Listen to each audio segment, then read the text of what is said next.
Come on. Go, go, go, go. Keep going, keep going. Hurry.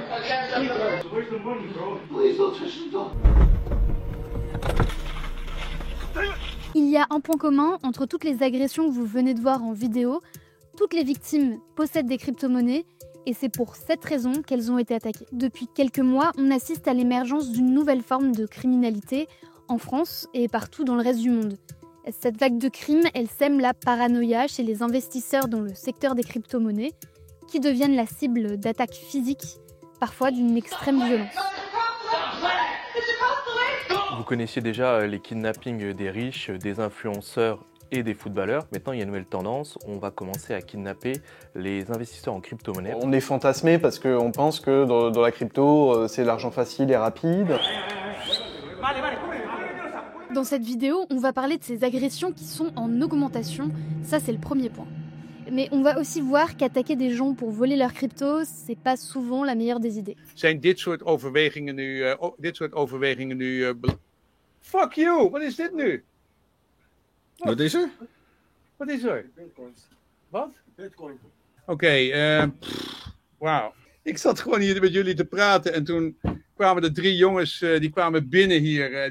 Die trokken allemaal camera's weg en die zeiden, die hielden een pistool op mijn hoofd. En die zei, Bitcoin, Bitcoin.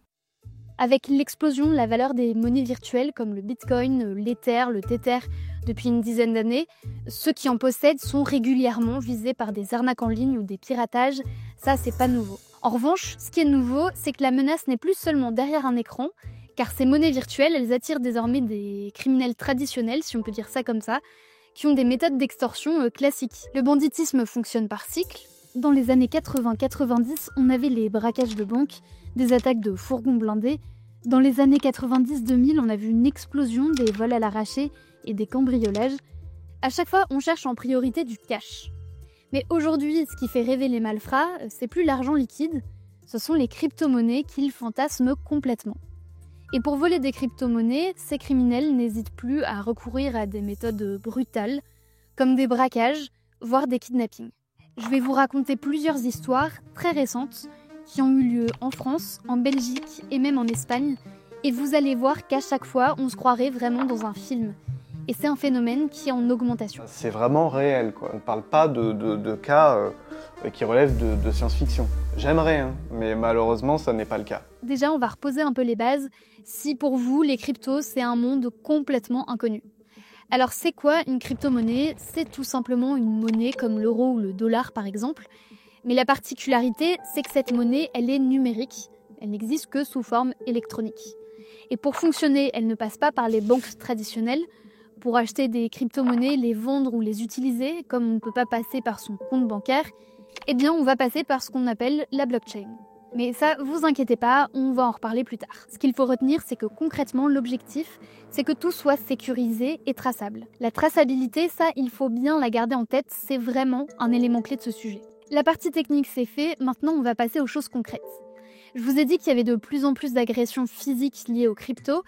Il faut dire que depuis décembre 2024, donc depuis 4 mois, eh bien on en a vu passer pas mal et certaines ont été très médiatisées. 20 décembre 2024, on commence fort avec l'enlèvement de la femme de Stefan Winkel à Bruges, en Belgique. Stefan Winkel, c'est un millionnaire belge qui est connu pour son contenu de vulgarisation sur les crypto-monnaies. 2024 semble être l'année des crypto-monnaies. Le 20 décembre 2024, donc, 4 individus roulant à bord d'une camionnette kidnappent sa femme dans leur rue et envoient une demande de rançon en crypto-monnaie à Stéphane. Évidemment, le monde s'est écroulé d'un coup. Là, je me suis directement dit, mais tout ne sera plus comme avant, plus jamais comme avant. Voilà, ça m'est tombé dessus. J'avais pas du tout vu le truc. J'avais pas cru qu'en Europe, le monde était aussi malveillant. Je me retrouve en hyper-vigilance, en hyper-sécurité, dans le stress, dans l'angoisse pour ma famille.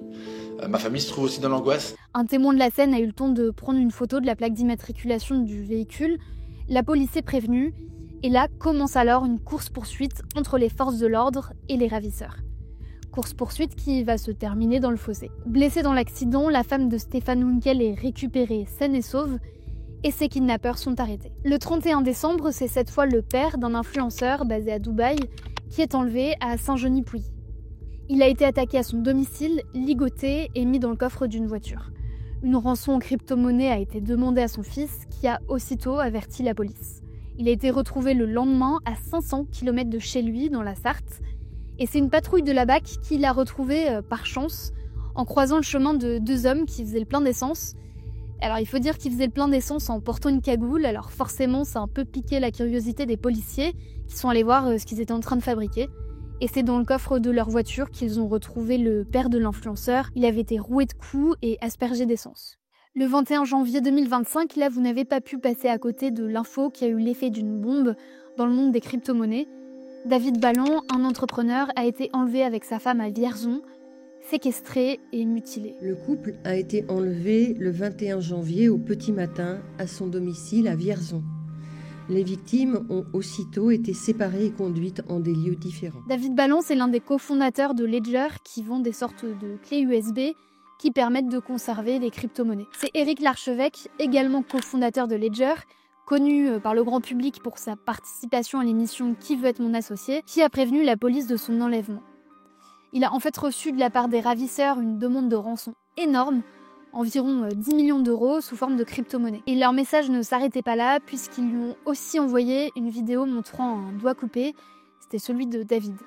L'intervention immédiate du GIGN a permis sa libération ainsi que l'interpellation de 2 autres personnes. Au terme de 48 heures de cauchemar pour leurs proches, le GIGN a réussi à localiser et à libérer David. Il était séquestré dans cette maison, louée par les ravisseurs près de Châteauroux. Sa femme aussi a été retrouvée quelques heures plus tard sur un parking dans l'Essonne. Le 2 février, c'est un Anglais de 34 ans qui s'est fait séquestrer en Espagne après s'être vanté de sa richesse en crypto-monnaie.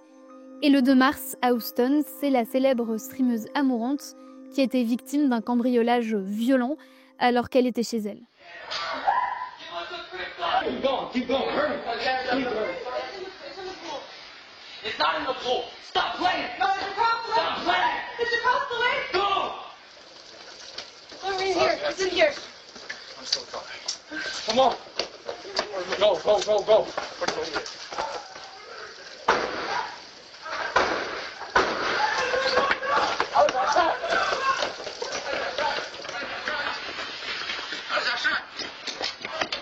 Donc encore une fois, c'est extrêmement violent. On a là des méthodes de mafieux qui sont prêts à tout pour voler des crypto-monnaies. Et ça, ce ne sont que quelques exemples récents. Si on peut voir que ces attaques s'intensifient, c'est en partie grâce à lui. Cet Américain a lui-même été victime d'une tentative d'extorsion et depuis, son dada, c'est de répertorier toutes les actions violentes liées au vol de crypto-monnaies. I myself am a victim. I had an extortion and swatting against me back in 2017. I wanted to understand how rare or how common they are, and wanted to understand if there are any trends that are happening, especially if there are any patterns and things that we can use to learn from other victims and other attacks, and hopefully improve the security posture of people in this space to make it more difficult for this type of attack to succeed. Il répertorie uniquement les affaires où la police est intervenue et qui ont été rapportées dans la presse, donc forcément il y en a d'autres dont on n'a pas connaissance.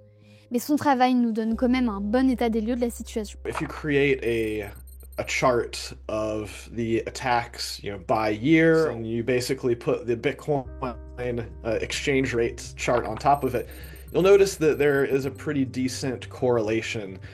And really, this is not a surprise. It basically means, as Bitcoin and the entire crypto ecosystem becomes more adopted, it goes more mainstream. As a result, some subset of people who are learning about Bitcoin are criminally minded people who are going to say, okay, how can I use my skills or the things that I am willing to do to try to find a high return on investment for some sort of crime that I can commit. Vous avez vu que ces groupes sont prêts à tout, à enlever, à couper des doigts, à asperger leurs victimes d'essence.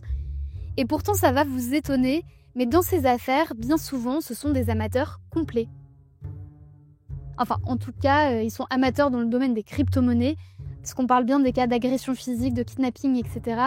Pour les hacks et les arnaques en ligne, là c'est différent. J'en ai discuté avec des experts en sécurité et dans la majorité des cas, on peut distinguer les profils types suivants. Ce sont des gens qui baignent dans la petite criminalité, vol à l'arraché, cambriolage, et qui vont cibler des gens qui se vendent de leur crypto-monnaie publiquement ou sur les réseaux sociaux. Je viens de gagner 1,4 million de $. Ils peuvent aussi appartenir à des groupes criminels plus gros, plus organisés. Dans certains cas aussi, ça peut être des proches ou des proches de proches, rencontrés lors de soirées ou d'événements, qui se laissent tenter par l'appât d'un gain qui leur paraît facile à obtenir. Parce que ce qui rassemble tout ce petit monde, c'est qu'ils fantasment complètement les crypto-monnaies. Parce que oui, contraindre une personne à retirer une grosse somme en cash ou de faire un gros virement depuis son compte bancaire, ça passe pas inaperçu, ça peut paraître suspect aux yeux de votre banque, et souvent ça prend du temps.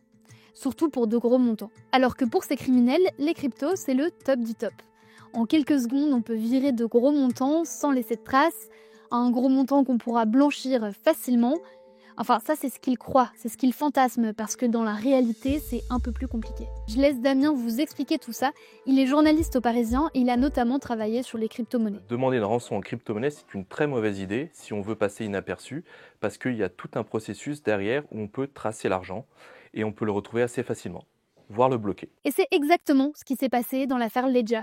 Vous vous souvenez, l'enlèvement de David Ballon à Vierzon? Dans l'affaire Ledger, ce qui s'est passé, la rançon a été demandée dans une crypto-monnaie en particulier, sur les conseils certainement des enquêteurs. Ça s'appelle le Tether, qui est une monnaie facilement traçable, qui passe ensuite par des grosses plateformes d'échange, et on peut la bloquer à distance. Donc non seulement cette rançon, elle a été gelée, donc les ravisseurs n'ont pas pu la retirer, mais en plus, elle est complètement traçable. Vous vous souvenez de la blockchain? Je vous avais dit qu'on en reparlerait. Il faut rappeler le principe de la blockchain, c'est un grand livre comptable, donc toutes les transactions sont publiques. Chaque transaction va apparaître aux yeux de tout le monde, tout est traçable. On peut facilement retrouver à la fois la personne à qui on a demandé la rançon, qui a envoyé la rançon depuis son compte, vers le destinataire, et si le destinataire décide ensuite d'utiliser cet argent, on peut tracer où va l'argent. Et là, on se retrouve face au portefeuille numérique des gens qui ont exigé la rançon. Oui, là ce que vous voyez, c'est bien la trentaine de tentatives désespérées des criminels qui ont essayé de retirer la rançon, qui avait en fait été gelée à distance par les policiers. Et c'est complètement public, tout le monde peut voir ça. Ils ont bien insisté, mais c'était voué à l'échec. On peut clairement dire qu'on a affaire à des groupes amateurs parce qu'ils ne se sont pas assez bien renseignés et les commanditaires derrière ces kidnappings non plus. Bon, c'est important de préciser que ces attaques, elles échouent pas à chaque fois. Parfois, le niveau de violence, le contexte fait qu'on n'a pas d'autre choix que d'obtempérer. C'est par exemple ce qui est arrivé à Mazis, un touriste turc qui a été séquestré dans sa chambre d'hôtel à Pattaya en janvier dernier. Ces agresseurs l'ont forcé à leur transférer l'équivalent de 280 000 $ en crypto-monnaie. Et dans ce cas, il y a des entreprises privées qui se sont spécialisées dans la traque de crypto-monnaies volées. Et ça, c'est le métier de Sébastien. Il a cofondé Red Square, c'est une boîte de sécurité. Pour faire simple, c'est un détective privé spécialisé dans les crypto-monnaies. Depuis 1 an environ, il doit s'adapter à une nouvelle demande de clients qui veulent de plus en plus se prémunir contre des attaques physiques. À une époque, on aurait démarché là-dessus. On aurait pris porte fermée, c'est sécuriser leur wallet de manière à rendre impossible justement que des personnes puissent venir chez eux, les séquestrer pour pouvoir récupérer en fait une partie de leur argent.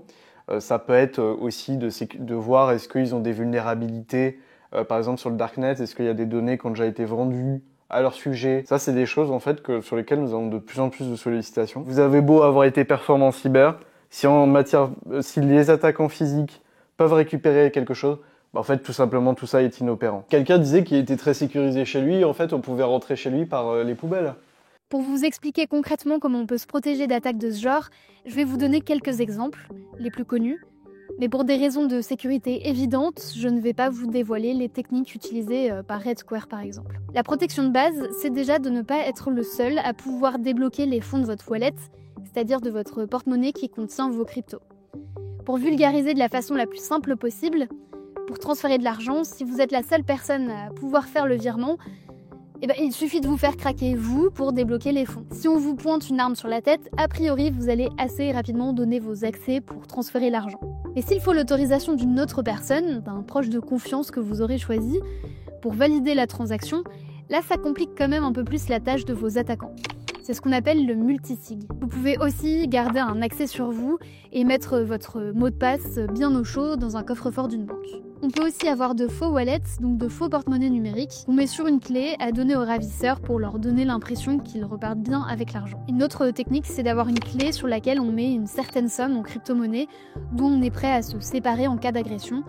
Donc c'est une clé qui ne contient pas tout votre argent, mais seulement une partie qui sera suffisante pour contenter les agresseurs et les faire partir.